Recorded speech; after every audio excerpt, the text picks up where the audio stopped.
This week on Africa Weekly, we head to Niger, where climate change is wreaking havoc for the nomadic Fulani Wodabé herders and their access to water. But first, let's take a look at the stories that made the headlines this week.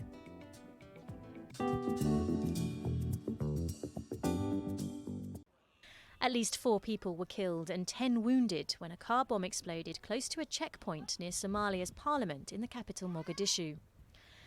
Islamist group Al-Shabaab claimed the attack after a spike in activity in recent days by the Al-Qaeda-linked group, which has seen it inflict mass casualties in Somalia and attack a US military base in Kenya.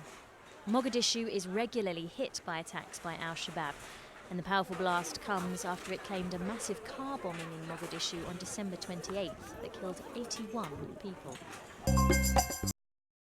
Part of the area overlooking the Congo River in Brazzaville collapsed after heavy rains, sparking controversy over the quality of the construction, which was inaugurated just 4 years ago in February 2016. Many residents immediately questioned the quality of the work of China's China Road and Bridge Corporation, who carried out the construction. Police banned traffic from operating in an area of 2 kilometres around the incident, and Congo's Minister of Public Works, Jean-Jacques Boya, visited the site without making any statements. Intense fighting has taken place between Nigeria's army and jihadists over a key northeastern garrison town, where 3 soldiers have been killed and a deadly blaze sparked at a nearby displacement camp.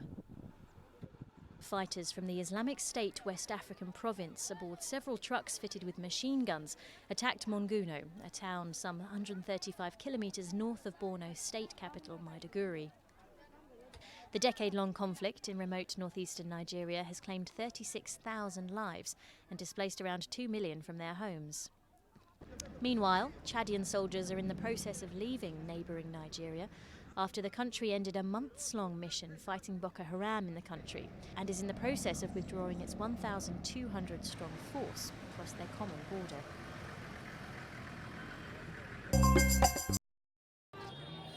Thousands of Ghanaian opposition supporters gathered in Conakry for a mass rally against President Alpha Conde's purported desire to stand for a 3rd term in office.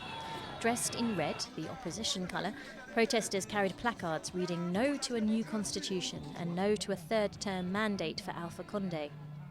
After becoming the country's first democratically elected president in 2010, Conde was re-elected in 2015, though under the present constitution, presidents are limited to 2 terms in office only.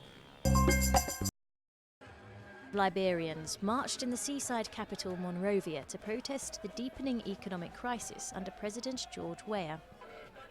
The demonstration follows 2 mass rallies against the footballer turned president this summer, as the impoverished West African country struggles with corruption and rising prices. Tensions have risen in recent weeks after the government said it would block any protests before the end of January. An opposition group, the Council of Patriots, vowed to defy the ban.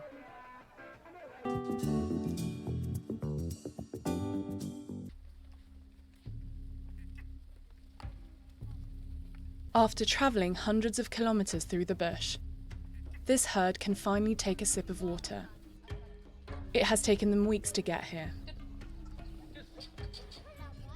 Having spent the dry season in Nigeria, Ibrahim and his family left in July to travel to the wet grasslands of Niger. Every year, they set off on the same expedition. Still, this period of hunger is a challenge for the animals. The journey has left them thin and at risk of dying of hunger or thirst.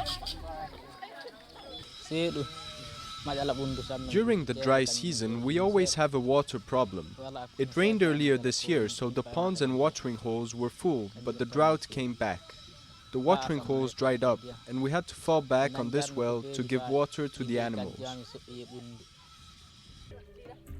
The Fulani travel across West Africa all year round in search of the greenest pastures to feed their livestock. Ibrahim and his clan are Fulani Wodabé. The Wodabé are famous for travelling extremely long distances with their herds. But their ancestral way of life is threatened by the successive droughts that have hit the Sahel. At the centre of the Fulani people's pastoral life are their animals.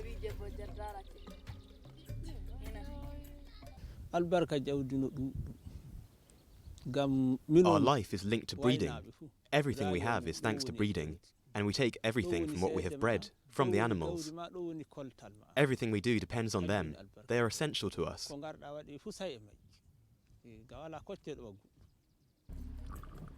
Rawada is the leader of this clan. In just 10 years, he has lost half of his cows. He doubts his children will be able to live off the livestock for much longer. I don't think we can carry on breeding anymore. With climate change, things are becoming more complicated for us, not to mention what will happen for the generations to come. Every year in Niger, an equivalent of over 110,000 football fields of grassland disappear because of desertification and soil erosion. Thousands of herders like Barker have lost everything.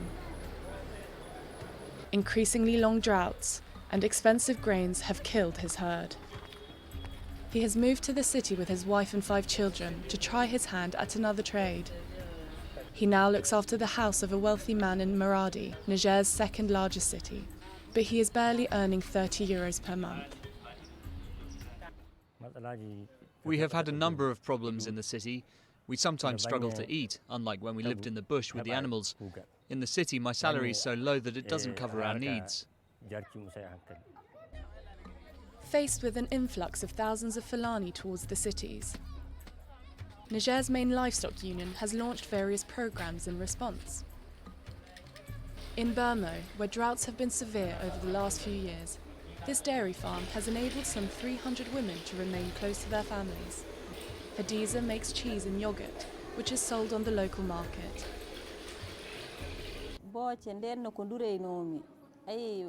Before leaving, I sold my animals to pay for my children's schooling. But when I had no animals left, I left in order to help my family. After several tries, I realized it wasn't working and that I wasn't earning enough money. That is why I accepted this job.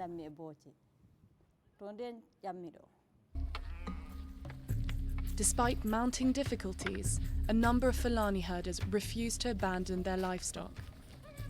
Local radio station Marhaba is supporting those continuing with their annual migration. They broadcast daily bulletins with information about the safety of the various trails, weather forecasts, and the availability of pasture land. Broadcast in various languages, the radio station attracts some 200,000 listeners from Niger, where 85% of the population herd animals.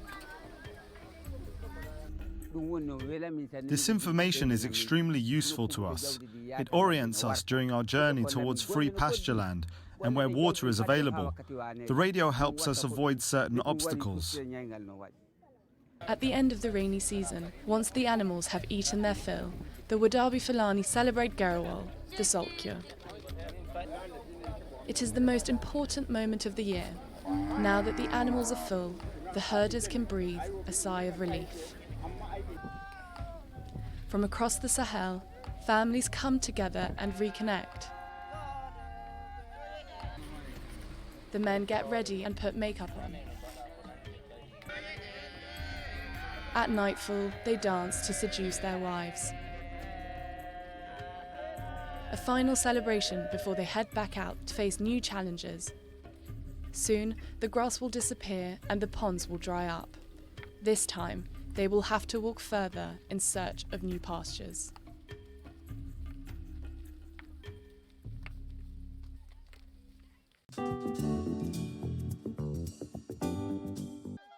And finally, Liverpool star Sadio Mane was crowned as Africa's 2019 Player of the Year for the first time at an awards gala in Egypt.